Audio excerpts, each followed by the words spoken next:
Today, we're unpacking a pretty surprising pitch from a few commercial agencies, one that holds up Iran as a top spot for surrogacy. We're going to break down exactly what their argument is, which sits right at this really interesting intersection of family, money, and international law. You know, for so many couples all over the world, the road to parenthood can feel like an absolute roller coaster, both emotionally and financially. When you start adding up the crazy high costs and the, uncertain results of a lot of fertility treatments, it's easy to wonder, is this dream even possible? Is there a way to do this that's both affordable and likely to succeed? Well, if you ask the commercial sources we're looking at today, the answer is a big yes, and it points to a place that, let's be honest, most of us would never guess: Iran. So what on earth is this argument built on? What's the case they're actually making? Let's get into it. So, yeah, why Iran? It's a fair question. And the case these agencies are making isn't just a shot in the dark. It's really built on three very specific, very powerful claims. We're going to unpack each one to see the full picture they're trying to paint. Okay, so the whole pitch really boils down to three main promises. First, the big one for a lot of people: money. The costs are presented as just a fraction of what you'd pay in other countries. Second, there's the promise of security, that the process is not only legal but has a clear, government-supported structure. And finally, the clincher, a promise of incredibly high success rates. And here it is. This is probably the most powerful number in their entire pitch: a claimed success rate of over 98%. Now, that number, pulled right from one agency's advertising, is a really bold statement. It's meant to completely change your thinking about Iran, from just a budget option to a high-quality, premier medical destination. A huge success rate is a great promise, but what does the actual journey look like for the parents-to-be? Well, the agencies we looked at lay out a very structured, step-by-step process. It's designed to guide clients from that very first meeting all the way to bringing their baby home. First, we got to clarify the specific kind of surrogacy they're talking about here. The sources all point to what's called gestational surrogacy. And this is super important because it means the surrogate carrier has zero genetic connection to the baby. The embryo is created in a lab using the intended parent's biology or from donors and is then transferred. So the journey they describe is this really clear four-step path. It all kicks off with that first meeting and matching the parents with a surrogate who's already been screened. Then things get serious with the legal phase. We're talking contracts, religious approvals, the whole 9 yards. Only after all that's locked in does the medical side happen, and then it's on to the final legal steps of getting the birth certificate and making sure the parental rights are all sorted. This brings up a really crucial question. A clear process is one thing, but who is it actually for? Who can even get in the door?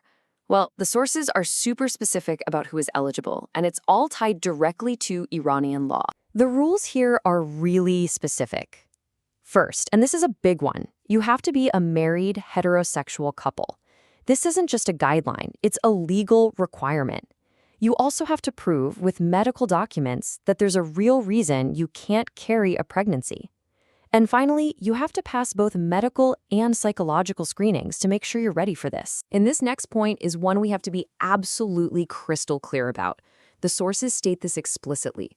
Under the current laws in Iran, these surrogacy services are not an option for single people or for same-sex couples. It's a fundamental restriction of the system they're describing, period. Okay, so we've talked about the process and who's eligible.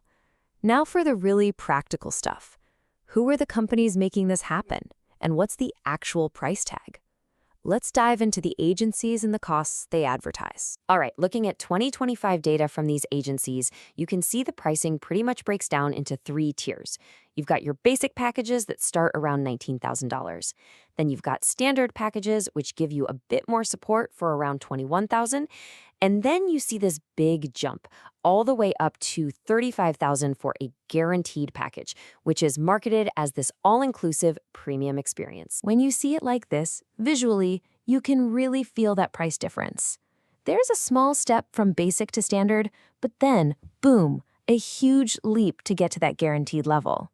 What these agencies are basically saying is that the highest price is what it costs to buy peace of mind and not have to worry about a thing. And listen to this quote. It's directly from one of the agency websites. It really captures the whole vibe of their marketing.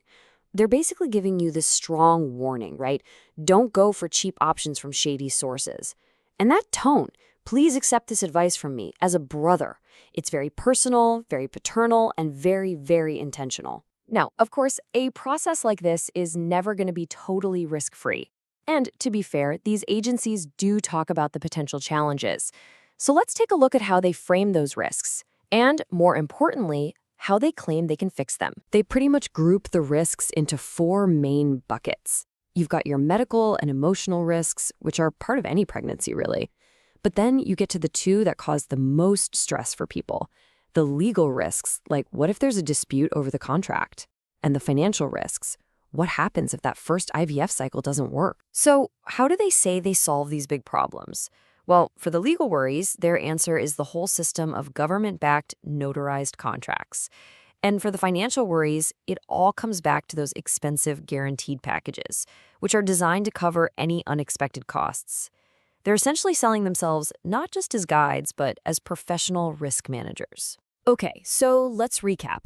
We've gone through the claims, the process, the price, and the risks. When you put it all together, what's the final picture these agencies are painting for potential clients?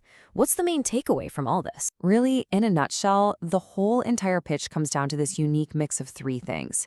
It's the promise of being affordable, combined with the security of a legal system that's backed by the government, all delivered with advanced medical care that they claim gets these amazing success rates. That is their core sales pitch. So the sources we've looked at today, they really do lay out a clear and frankly compelling path. They offer answers to a lot of the big questions about cost, legality, and the process itself. But a journey like this is so intensely personal. So the last question we want to leave you with is this. Beyond what any brochure or website can tell you, what are the questions you would need to have answered before ever taking a step that profound?